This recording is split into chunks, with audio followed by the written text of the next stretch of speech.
ริที่สาย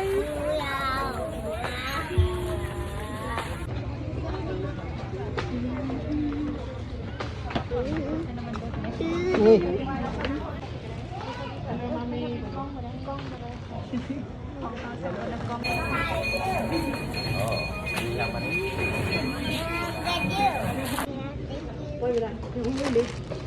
You read first. Read first. Okay.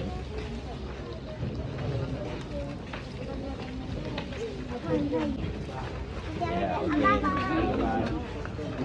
Okay. Bye. Okay. Alright, let's go.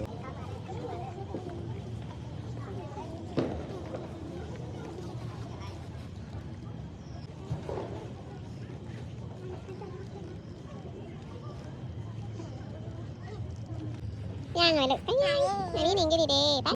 ย่างเราย่างเองด้วยย่างเรา เก่งหลายเด้อย่าง3 รอบ ช่วยหัวมือไว้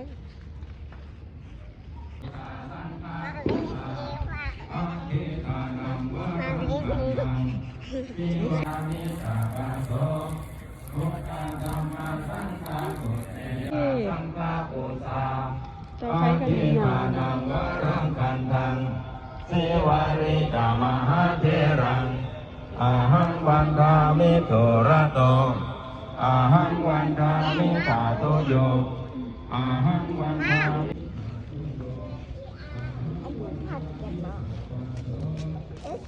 After that, I've been waiting. Mom, what was there? อย่า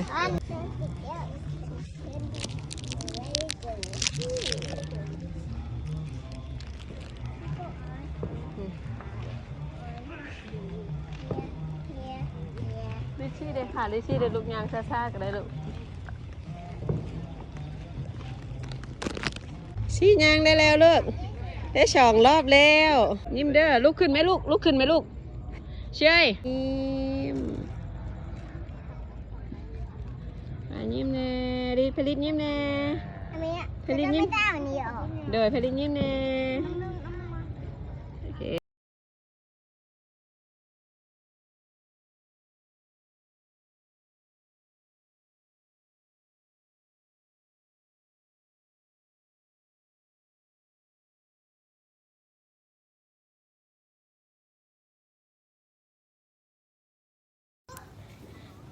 สบายดีทุกคนมื้อนี้ลิชชี่มาย่างเวียนเทียนเด้อ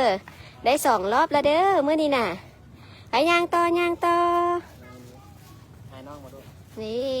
ลิชชี่ย่างเร็วๆเด้อได้2 รอบแล้วไปมาจับมือมาเอ้ยโอเคมาแม่มาจับมือนะย่างเด้อไอ้กันย่างเลยลูกอย่างเด้อเพราะว่าป่ากับอันแฮร์ริสไปไก่ละลูกรอบที่2เด้อดิชี่เก่งหลายพี่ป่าไปพูดแล้วตู้สุกจับอันนี้จับอันดอกไม้ใต้เทียนเพราะว่าซี่ให้อยากยางดินี่ดิชี่ยางเวียนเทียนเด้อกับตู้สุกกับป้ากับแพริสโอ้ป้ากับแพริสไปฮอดพูแล้วมื้อออกพรรษาก็เลยพาเด็กๆมาเวียนเทียนอยู่ที่ธาตุหลวงพระธาตุหลวงเด้อปกติตะกี้มาตลอดทุกปีเด้อลูกเมื่อยบ่ลูกดิชี่เมื่อยบ่ไปเด้ดิชี่บ่เมื่อยเด้ย่าง2 รอบแล้วเด้ป้าทาเนี่ยอันใช้ไฟให้ตู้สุกแดเพราะว่าอันไฟแล้วดับ รอบที่2แล้วนี่ซี่ฮอด3 รอบบ่ค่ะเบิ่งเด้อโดยเกี่ยวเข้ามาก็เป็น3เด้อบัดนี้2แล้วยังอีกรอบ1โอเคใต้ไฟก่อนสิปินหามาลูกดิชี่ไปอ๋อสิมาบรอดจังไหน2 รอบละไปสิยางนี่นะ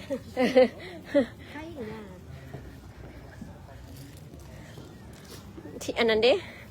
ลมเด้ คน คอยยังไปแพริสไปเจ้ายังใต้บอแพริส ได้มอง เออ คนเดียวลงลุ่มที่บอก ไปแพริสใต้ตลอดเด้ มั่ว ดวงจันทร์กับงาม ปกติแล้วมื้อนี้จะเป็นมื้อลอยกระทง แต่ว่าพาลูกๆมาเวียนเทียนอยู่ที่พระธาตุหลวงเวียงจันทน์เนาะเพราะว่าไปลอยกระทงย่านรถติดแหงก็เลยว่าพากันมาเวียนเทียนแทน เพราะว่าแต่ละปีตะกี้ก็ได้พานมามีกับป้าเนี่ยจะมาตลอด แต่ว่าปีนี้เลยพาดิชี่กับเก่งไว้เนาะย่างได้2 รอบแล้วได้ออกกำลังกายได้มื้อนี้น่ะลูกเมื่อยปะนี่ป่ารอบที่ 3แล้ววันนี้ป้าเอ้ยรอบที่ 3แล้ววันนี้เขายังซ่าเขายังอีกรอบหนึ่งเขาอีกรอบหนึ่งไปฮอดสุดคุณกันเนาะเลยเขา3 รอบเด้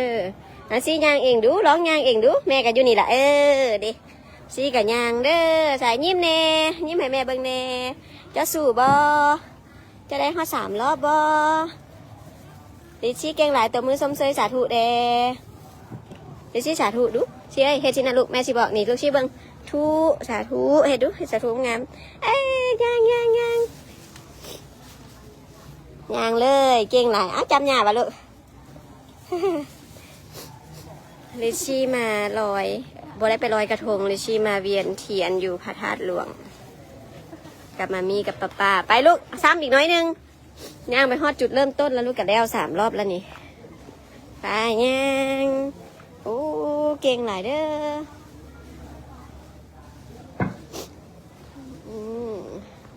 เก่งหลายคอยย่างโอเคไปอีกรอบหนึ่งเด้อลูกย่างรอบหนึ่งเด้อจ่ายอยู่หนาคุณย่างเร็วๆแหเล่นเ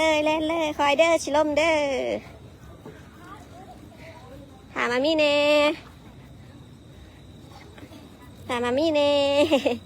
เก่งแท้เก่งเต้ย่างเด้อไว้ย่างนะมามี่อีป่าเป็นหนาละเด้ลูกป่าลูกใกล้สิฮอดป่าแล้วชี่ยางเวียนเทียนเด้อหายล่ะคอยยางนี่มันเป็นผงเลยลูกอีกรอบหนึ่งเด้อรอบที่ 3มามีเด้มามียางน้ำนี่พอแล้วป่ะอุ้มป่ะอุ้มบอมามีอุ้มเมื่อยเนาะรอบที่ 3ได้ยางได้อุ้มเอาเห็นบ่เมื่อยจ้ำเลยนะปวดขาเห็นบ่ใกล้สิสิ้นสุดแล้วอีหล่าเก่งหลายเด้อยางได้3 รอบนะเดี๋ยวฮอดอีกรอบหนึ่งแล้วก็ครบแล้วเฮลิสก็เก่งเลยเฮลิสก็เก่งหลายแต่ว่ามันมีเก่งบ่ถ้ามีเห็นอุ้มอีหล่ายางเว้ย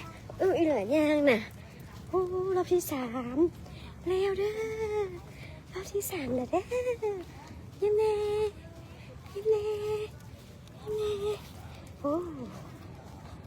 ป้าเพิ่นเมื่อยอุ้มแนวฉัน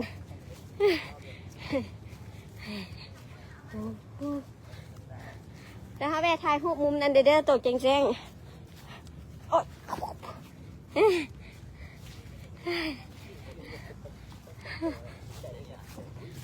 มุมข้างแก่นั้นซะไม่ค่อยงามผลิตไฟลูกคือใต้ได้ดีแท้ลูกไฟลูกคือใต้ได้ดีแท้บ่ดับจักเชื่อเลยโฮมามีดับ2 เทื่อมีได้ใต้ไหมไปแม่ย่างแม่ย่างกับไปแม่กับย่างไปน้ำลูกนี่แหละ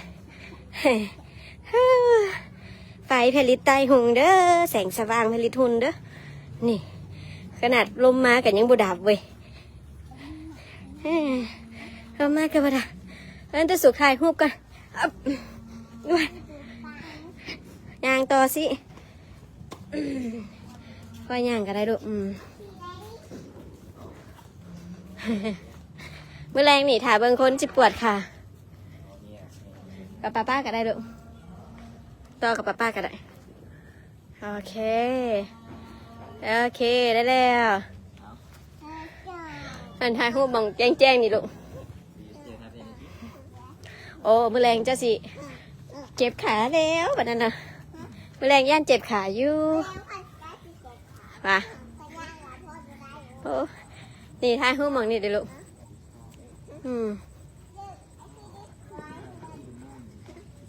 เดี๋ยวมูนว้าวแบบงามเลยเดี๋ยวมูนพุ่นนะพุ่นเดี๋ยวมูนอยู่ใกล้พระธาตุหลวงฮะหยุดสต็อปตัวนี้ก่อนนี่ this one the moon see the moon Thai take a pictures ตัวสุกเด้อันให้